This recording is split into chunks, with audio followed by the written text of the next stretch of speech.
Hello, I'm Ed Brady, President and CEO of the Home Builders Institute, and I'm fortunate today to have Dr. Rob Dietz here, the Chief Economist for the National Association of Home Builders, and has put out our construction labor report for the last 3 or 4 years, twice a year, and we're coming out with that here in the next week or so. So I have an opportunity to ask Dr. Dietz a few questions, and then I'm going to ask him to open up with just a few key indicators that you found in the report. Yeah, great to join you here today. Talk about housing, the labor market, the current state of the economy right now. The market's slowing. This is due to the fact that high interest rates have increased the cost of capital, made it difficult for businesses to do operation. And so the big change with respect to the labor market right now is a decline in the number of job openings. So you're seeing a certain amount of softening of that demand for labor. Yep. We see that for construction. The number of job openings for quarters was around 400,000 unfilled jobs every single quarter.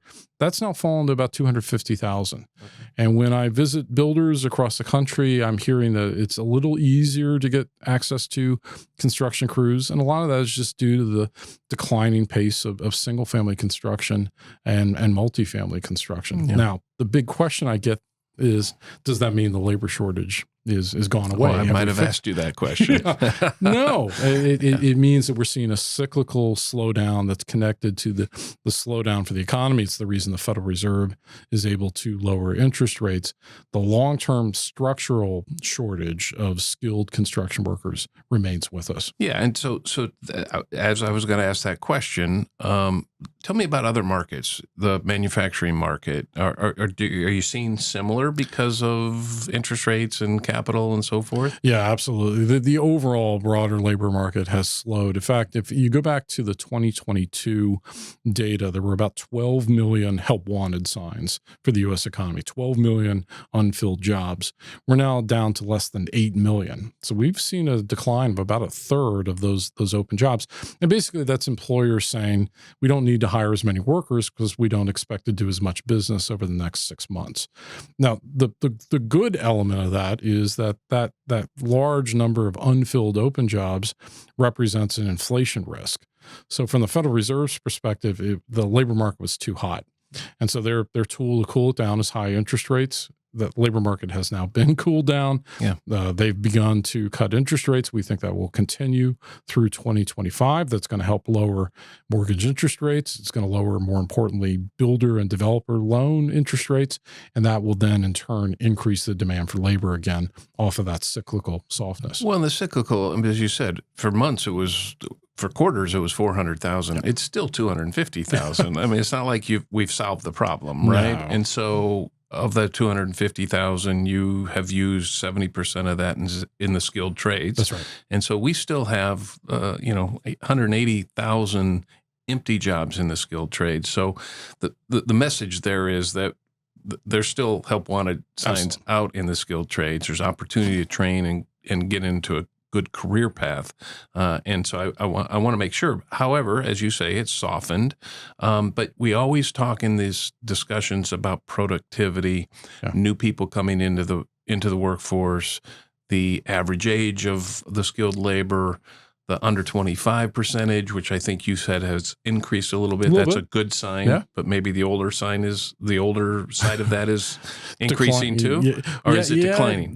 So the upper end and the lower end are increasing. So the industry is both getting older and younger at the same time. Yeah. Where the decline is in the middle. It's a warning on the upper side that we're going to have a lot of retirements. But we actually saw that number of under age 25 workers in the construction industry in the report increased to, I think, 11 or 12%. That's actually improvement. That's a sign of success of HBI's efforts and other organizations. And you send me stories from time to time that say the headwinds of higher education as a professor and a doctor, your wife's a professor, not to diminish the higher education, but there is some headwinds to higher education, and they're gives some tailwinds to skilled trades and credentials and certifications and those types. Do you see that? Absolutely. The level of student loans right now, $2 trillion. I think there's a broader conversation about, does everyone need a bachelor's degree?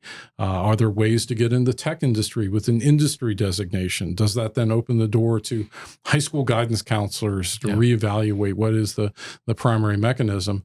And then you mentioned productivity. Productivity is going to be the big discussion around labor markets and the construction labor market in particular over the next 4 or 5 years among academics. So, the way you increase productivity in a sector is technology, where we have conversations about modular and offsite construction, and then training skilled workers. Yeah.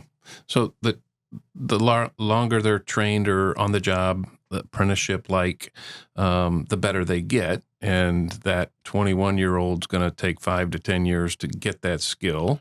And that 40 or 55-year-old that's leaving the industry, so we lose that productivity. Takes us so as you say, the productivity, innovation for a second, because I've talked to 3D printers, I've talked to more modular and panelization companies that actually are looking at our students that we're training on just the basics, and there's a lot of on-the-job training, but it does seem that sector is that innovative approach to the supply issues is growing. You and I have always talked about transportation challenges with that. How do you see that in the future if panelization or modular is 6% of the market, whatever you I don't know right now. Okay, so it's 7. Do you see that doubling? What do you see? Yeah, I think it's reasonable to expect that kind of market share to go up to 10%. Now, I said 7. That's based off of a survey that the Home Innovation Research Lab does. Okay. If you look at the census data, it's only 2 to 3%. Okay. In fact, if you use that census data in the late 90s, the modular panelized market share was 7 or 8%. So the idea of maybe almost doubling from where we are now makes sense. There's some challenges in terms of, as you said, transportation costs and the like, but the demand is there because we're going to have to increase productivity. And then, as you and I have talked about before, there's kind of a virtuous circle here, a nice little cycle effect, which is if you can increase productivity of the workforce, wages will grow faster for construction workers. That's so right. in the report that we have this year, we've got construction wages rising 4 to 5% year over year. That is faster for the overall economy. That's something we need to get the word out that when you have a labor shortage, wages are growing. Right. But the productivity, I think, is going to be not only a way that we can increase the output of much needed housing, we can attract individuals who are looking to incorporate technology in their career. Yeah. We can get more rapid wage growth, and we can diversify the industry because it could be a different group of people coming in, more women, more minorities in the labor force who are maybe looking for an experience closer to what they had in the military, for example, than the traditional construction experience. And I want to talk about that because you said something to me on a call we had recently about AI and what that may do to our industry. And you had a different spin on AI and office jobs and what it might. Can you explain what you were saying? Yeah, well, all economists right now who are looking at housing, looking at real estate, looking at the labor market are trying to figure out what's AI actually going to do to the workforce. And there was a good estimate put out by the Goldman Sachs economics team that indicated that potentially 25% of office jobs that currently exist will not exist 10 years from now. Oh. So that doesn't mean mass layoffs, but it means those jobs will be attrited and they will not be replaced. And you can kind of think about, someone who writes memos or fills out various forms or tax returns, and a generative large language model AI software can do part of that job. Now, what does that have an impact in terms of home builders and other construction firms? One, it'll make them more efficient because they can do less paperwork type issues. But 2, it then frees up workers to consider other kinds of careers. Yeah. So if jobs that are in offices and air-conditioned environments behind screens are going to shrink, maybe some of those people in high school want to give a second look to jobs that use your hands. Yeah. So nursing, chefs, and construction workers. I never thought of it that way, about AI diminishing office jobs, but then opening up opportunities for those to go into the skilled trades or on the job type working with your hands. So I do think that that's another tailwind potentially to help correct the skilled labor challenge over the years. And that isn't just for young people. It could be for the 30, 40-year-olds that are not necessarily being promoted into office jobs because of AI and innovation and those types of things that might look at this career path as a good one. You mentioned wages, Yes. 4 or 5% increase in wages year over year. Is that statistically consistent with other sectors again? It's faster than what you see for the overall economy. It And is. again, that's economics 101. If you have a shortage, you're going to see more rapid wage growth. Yeah. Again, it's probably something we need to do a better job in terms of talking about the fact that not only are there a lot of jobs in demand, but the wages in the sector are growing faster than wages in other sectors of the U.S. economy. Yeah. You and I have talked about the number of, just to give a macro perspective, 1.5 million units that we are short.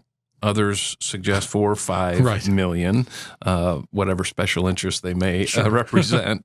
I always find yours very conservative, but has meat on it. Why it's 1.5 million? Can you explain the differential? Yeah, a lot of different estimates out there. Some of the largest ones are 5 to 8 million shortage of single family and multifamily homes. Yeah. Freddie Mac had a well-constructed estimate that suggested we were short maybe 4 million homes.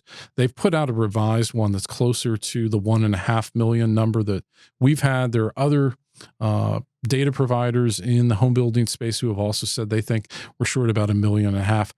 How do you reconcile all these different estimates? Well, some of them, the larger ones, are based on, let's look at how much home building took place in prior decades and then look at the gap in the last decade and say, okay, we should have built X number of homes because we should have been building like the 70s or 80s. Well, you can't really do that because the population has changed. Population growth rates are different. So the way that we came up with our estimate was to look at census data and the vacancy rates. How much empty housing is there in individual metropolitan areas across the country? And not a big surprise, in recent years, you've had relatively low vacancy rates. That's what you would expect with a housing shortage. So we did a mathematical exercise and said, if you wanted to return those vacancy rates to their historic norms, how much housing stock we have to add overnight? And when you do that exercise, it comes out to about 1.5 million homes. Regardless, 1 million, 4 million, it's still a significant number. Right. As I've been telling builders and journalists, it took us about a decade to get into this problem. It's probably going to take us about a decade to get out. Okay, because that was my next question, as I asked before, and you're consistent on that 10 to 12 years to get out of it. That is given the demand, the supply, and all this. I mean, we are losing housing, and affordable, becomes obsolescent. Obsolescence creates a shortage. We're not building enough new ones. You have land restrictions, all these things that, I know is in the other part of the supply outside of the labor, but it really does have the effect on the availability. That's and I know the current vice president has suggested building 3 million new homes in the next few years. Right. We just simply don't have the capacity to build that. I mean, it would be ideal, right? Sure. So 10 to 12 years is a good estimate. Immigration does play a role in that, though, as you and I again talked about that bump in the real immigration crossing that was from 1 million to 3 or 4 million. Right. How do you see that playing out? Yeah, it has complicated effects. It's become a campaign issue. No big surprise, as you indicated. Estimates a year or two ago suggested that we might see 1 million immigrants in 2023, and the Congressional Budget Office came out and said, no, based on government spending data and some Homeland Security data, it was 3 million people. Big 2 jump. million extra people. So one, it does have a demand side effect. It means more demand, particularly for rental housing. It's changed the demographics a little bit. There are more 20 to 25-year-olds here. So in the long run, housing demand goes up. And it does have an impact on labor supply, particularly the construction sector, where about 30% of the trades are non-native born. Now, both documented and undocumented. But yeah, we definitely see this demand and supply response. I think where we want to go as an industry, as an economy, as a country, is a more orderly system where the laws are enforced, where border security is an emphasis, but where we rationally and strategically say, here's how many workers we want to bring in for individual sectors. And that's the challenge right now. Well, and that's what closing the border or a free border, no border. I mean, it impacts the availability of labor in the construction industry. Absolutely. You close the border with 30%, they're aging out, just like natives. And if you're not bringing any new people in the immigration process, then you're going to have that shortfall as well. So significant part of the industry. I will go back though and say, and we did a survey about 6 years ago in the economics team at NAHB, and we found that actually the greatest challenge to bring workers into the sector wasn't necessarily increasing immigration; it was bringing high school students into the sector. And so that the actual share of workers in the construction industry who are immigrants has been rising. So that tells us we're doing maybe not great, but we're doing a little bit better with immigration. It's the native-born Americans that we need to bring in. It's a great segue to getting, in my generation, shop class back into the schools, right? The career technical education and the funding. And the residential industry doesn't have an apprenticeship program per se, but we are now in almost 400 high schools, secondary schools, community colleges. And because of the headwinds we talked about earlier, potential tailwinds, or excuse me, headwinds that four-year universities are facing, counselors are looking at other opportunities for their students to go right out of high school into a career path. We have to adjust that system still, right? That education shouldn't be just awarded based on four-year enrollments. And so we are seeing that. We're seeing a much bigger interest in the trades, but we still are entry level in the high schools. They're still 18 years old when they come out of high school, and so it's going to take them a while. But we need that investment in that pre-apprenticeship, and we need that industry to pick up those young people into the industry. And as Chairman Carl Harris of NHB likes to say, we need to make the trades plan A, not just a fallback not plan. An alternative. And I think that the door will open, as you said, those headwinds against accumulating $100,000 in student loans and getting a bachelor's degree for an office job that may not be there, as opposed to looking at a full range of opportunities. And that could mean going from high school to a tech company and getting an industry designation. It could mean going and getting technical and vocational training, starting a career and starting your own company one day. There's a lot of different paths. We just need to expand the conversation. You brought up the entrepreneurship, owning your own business or starting your own business in the residential side seems to be less capital involved and easier to do on the residential side than the commercial and industrial side. Well, it's the old question of, is it easier to get a small business loan or is it easier to get a student loan? And it's a lot harder to get that business loan. And that says something about our priorities. And I would say, in particular, if you look at the labor force participation rate for men in this country, particularly young men, there are a lot of young men on the sidelines. Now, this is an area where we can do well by doing good. Bringing boys into the sector who need that training and a system to become entrepreneurs tomorrow. Yeah. And then women. I want to talk about women because you've seen your report suggests that we are making headway. Still a long way to go, but can you give us some Little bit of gains. I mean, we're still in the 3 to 4% range in terms of women in the trades. In the trades, overall. The overall employment, I think we were above 1 million now. It's about 10 to 11%. So some improvement by headcount. We want to see that market share, that share of the industry grow. Yeah, that's a long-term discussion. But I do think technology and the productivity discussion we're talking about will be an opportunity. And certainly you all have done efforts to bring people in through a variety of different efforts. Yeah. It's a perception still, right? It's a cultural issue that we've talked to the Commerce Department. We've talked to many different investors, and what HBI is doing is we want to bring more women in, but how do you do it? And so it's actually an advertising campaign.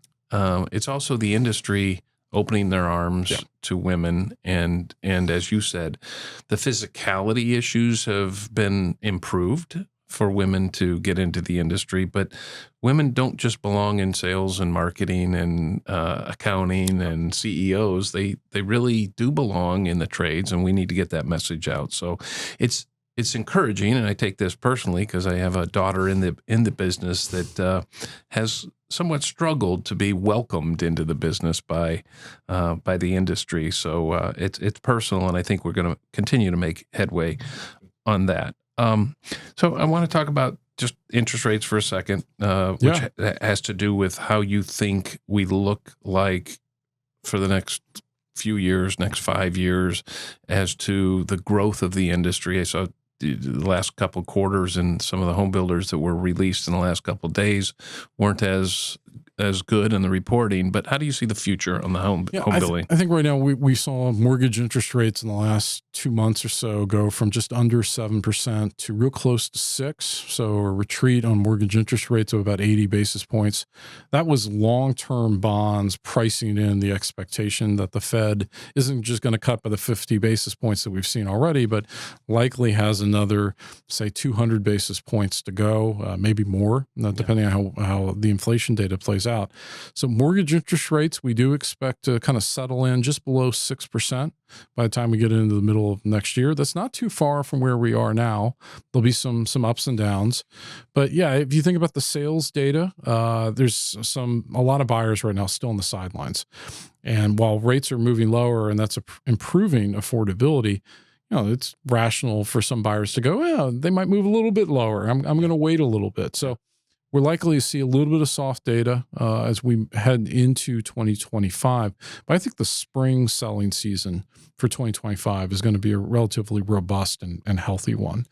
And so we'll see gains for single family starts, which then means the number of homes under active construction is going to pick up as we move into 2025. And that'll increase the demand for construction labor. So in regards to supply, what is that number, the inventory, the existing inventory that's still on the sidelines as well, just to get into, again, micro? Yeah. What's the interest rate have to be to open that floodgate to people moving?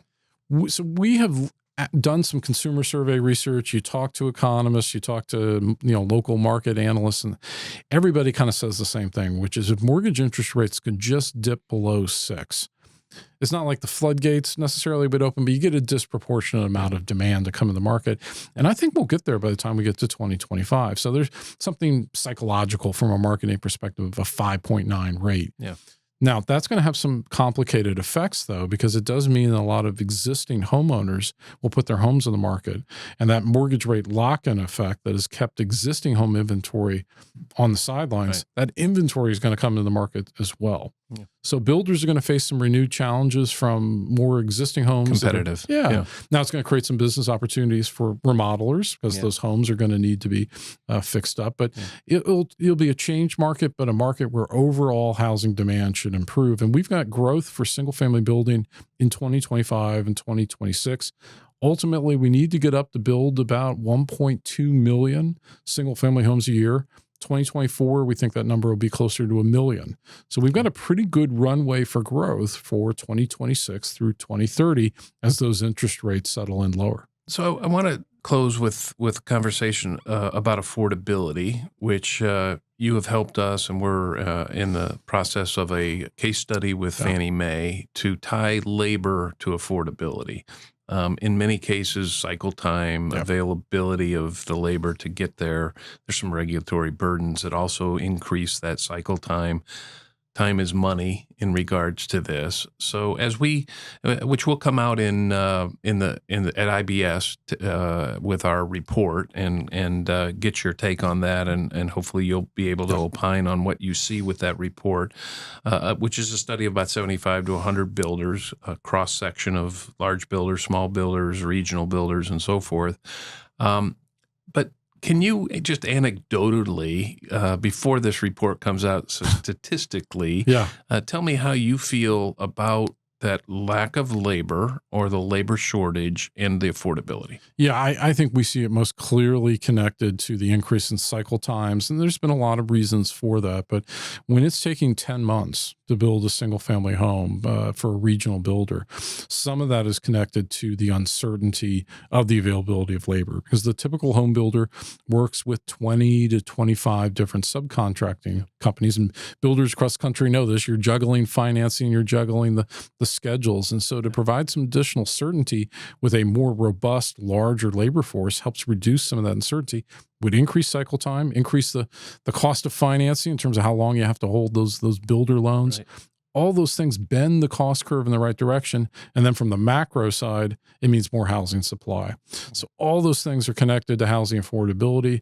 We've got a market right now where to buy a typical newly built home, it costs 38% of a typical household's family income, anything above 33 is way too high. So we need to ratchet that back. And the way to do it is to reduce the cost of construction. Labor is clearly a key part of that, and the productivity issue that we talked about will continue to be. Well, you're a hot commodity in this presidential cycle. I would say, in my professional career, this is the most I would say that housing affordability, skilled labor, all of these things have been talked about at the presidential level, campaign level, which really feeds into the economy and what you do on every day, every minute of the day.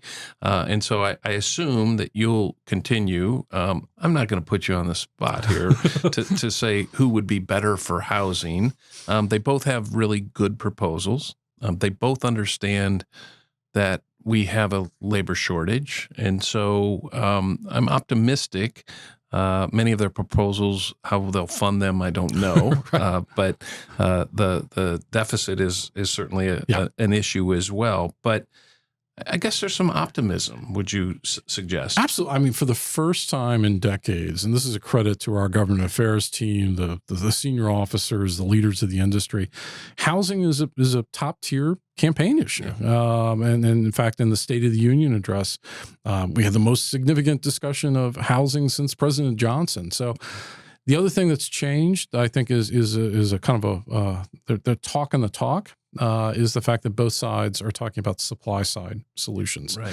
In previous cycles, when we talked about the lack of housing affordability, there was kind of this, looking for easy to reach policies of rent control or subsidies that weren't going to address the fundamental challenge, which is lack of housing stock. Supply. Lack of building. Yeah. So, we can have an offline conversation about which policies I think will work. We'll, and as we'll keep it at that. Well, as we get more details, we'll put out analysis on that. Yeah. But the fact that they're both talking about supply side solutions is key. I wish there was a little bit more discussion about regulatory issues because that's where we've seen a lot of growth in costs. But I think there's a recognition for the economy as a whole that skilled labor really is key to economic growth. It's key to housing availability and housing attainability. And let's watch the final debates. And it's really bubbled up, right? I mean, I went to a conference of mayors meeting the other day, and the mayors. This is councils and mayors. This is their number one issue in many of their markets, and so it's really being forced up the food chain, if you will, because the local markets are suffering completely. I mean, when I first stepped in this role as chief economist at NAHB about 9 years ago, and I would talk about supply side solutions, the 5 L's, including labor as limiting factors. There was a fair amount of some nods, but some people say, no, I'm focused on rent control or something like that. Now, everybody, I think, understands this is a supply side situation. Admittedly, they have different tools addressing the supply side, but I think they're targeted in the right place.